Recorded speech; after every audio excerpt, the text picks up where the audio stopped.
In today's segment, we're going to talk about primary place of residence and turning that property into an investment property. And there's three main things that you need to be considering when making this decision. The first thing is the tax implications. So while you have a PPR, it is exempt from capital gains. And when it gets turned into an investment property, that's when we've got to start looking at the capital gains side of things. So what do we need to do? We need to get an independent valuation done, a certified valuation, get that marked in for the date that we're doing the transfer.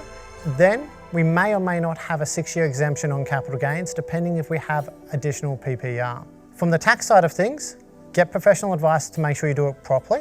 The second thing we need to consider is the new property that's going to be investment property. Is it a good investment property? Does it meet the requirements of a Hatchaway investment property?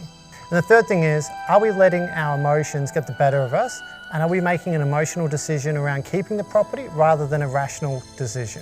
So let's go back to the Hatchaway definition, which is to have an investment property, which is for the sole purpose of making capital gains while that property covers its expenses, including the loan. So you've got to consider, does your PPR match that definition? Does the rental income, will that be enough to cover all of its expenses, including the loan repayments? Will the expenses be higher than a traditional investment property? Is there a pool? Will the lending on the property be the right LVR? Will you maximise the amount of wealth that you can create by holding that property as an investment property opposed to a Hatchaway investment property? Now I want to give you an example today about a townhouse that I own in St Kilda. So we bought it in 2018 for 1.072 million. We lived in that property for 2 years, we did some renovations, we paid 50 to 60K in stamp duties, all of that is sunk costs. It came time to make a decision to move to a bigger property and we decided to do that. With that, we then looked at, we'll turn this St Kilda townhouse into an investment property. So we rented it out. So we were generating around $600 a week in rental income, but the property was still costing us $15,000 to $20,000 in cash per year.